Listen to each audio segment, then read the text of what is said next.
Thank you very much. Good afternoon. Thank you.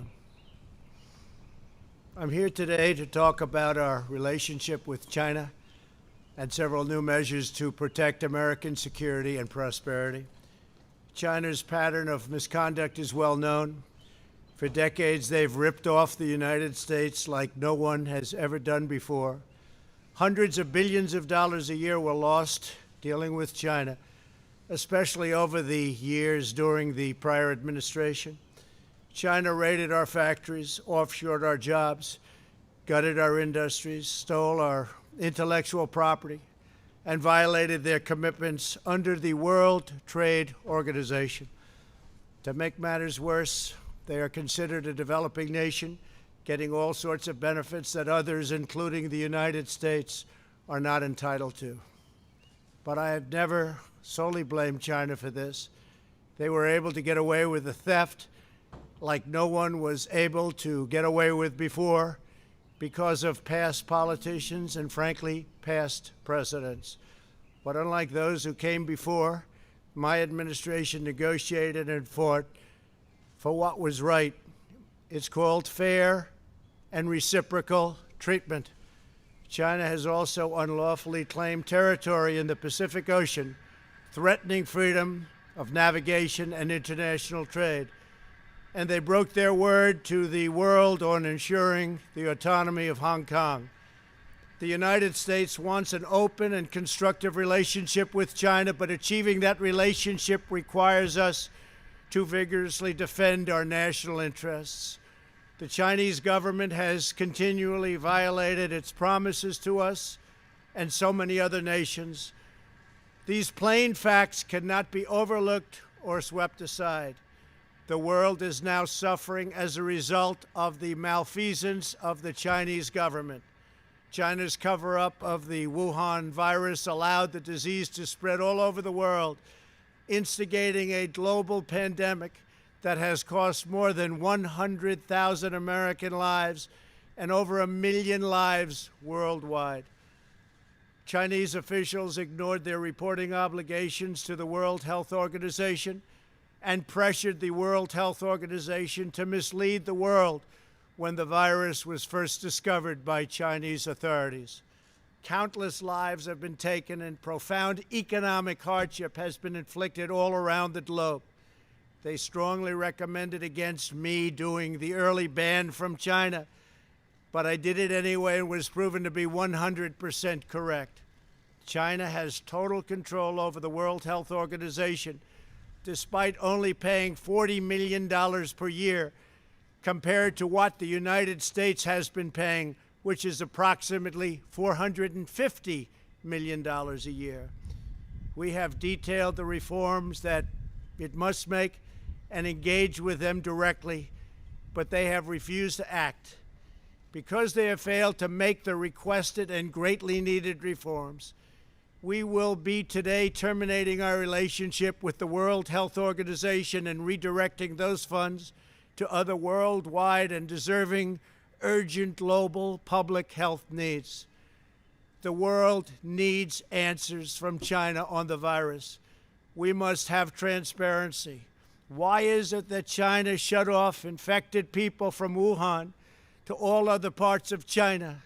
It went nowhere else. It didn't go to Beijing. It went nowhere else. But they allowed them to freely travel throughout the world, including Europe and the United States.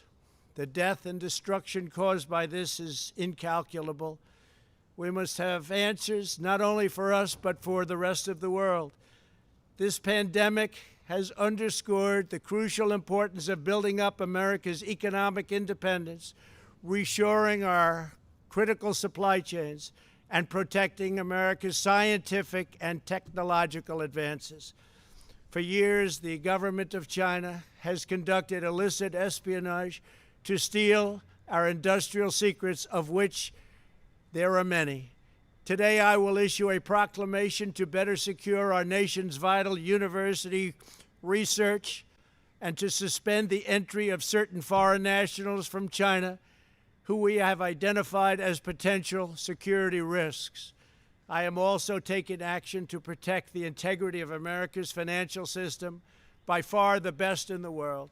I am instructing my presidential working group on financial markets to study the differing practices of Chinese companies listed on the U.S. financial markets with the goal of protecting American investors. Investment firms should not be subjecting their clients to the hidden and undue risks associated with financing Chinese companies that do not play by the same rules. Americans are entitled to fairness and transparency.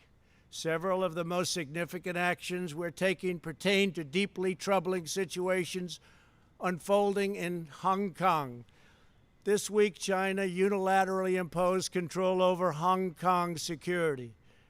This was a plain violation of Beijing's treaty obligations with the United Kingdom in the Declaration of 1984 and explicit provisions of Hong Kong's Basic Law. It has 27 years to go. The Chinese government's move against Hong Kong is the latest in a series of measures that are diminishing the city's long-standing and very proud status. This is a tragedy for the people of Hong Kong, the people of China, and indeed the people of the world. China claims it is protecting national security. But the truth is that Hong Kong was secure and prosperous as a free society. Beijing's decision reverses all of that. It extends the reach of China's invasive state security apparatus into what was formerly a bastion of liberty. China's latest incursion, along with other recent developments that degraded the territory's freedoms, makes clear that Hong Kong is no longer sufficiently autonomous to warrant the special treatment that we have afforded the territory since the handover. China has replaced its promised formula of one country, two systems with one country, one system. Therefore, I am directing my administration to begin the process of eliminating policy exemptions that give Hong Kong different and special treatment. My announcement today will affect the full range of agreements we have with Hong Kong, from our extradition treaty to our export controls on dual-use technologies and more, with few exceptions. We will be revising the State Department's travel advisory for Hong Kong to reflect the increased danger of surveillance and punishment by the Chinese state security apparatus. We will take action to revoke Hong Kong's preferential treatment as a separate customs and travel territory from the rest of China.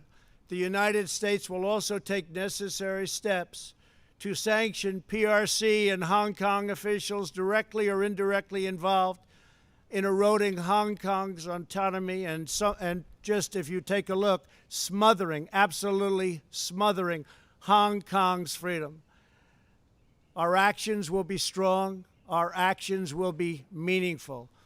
More than 2 decades ago, on a rainy night in 1997, British soldiers lowered the Union flag and Chinese soldiers raised the Chinese flag in Hong Kong. The people of Hong Kong felt simultaneously proud of their Chinese heritage and their unique Hong Kong identity. The people of Hong Kong hoped that in the years and decades to come, China would increasingly come to resemble its most radiant and dynamic city. The rest of the world was electrified by a sense of optimism that Hong Kong was a glimpse into China's future, not that Hong Kong would grow into a reflection of China's past. In every decision, I will continue to proudly defend and protect the workers, families, and citizens of the United States of America. Thank you very much. Thank you.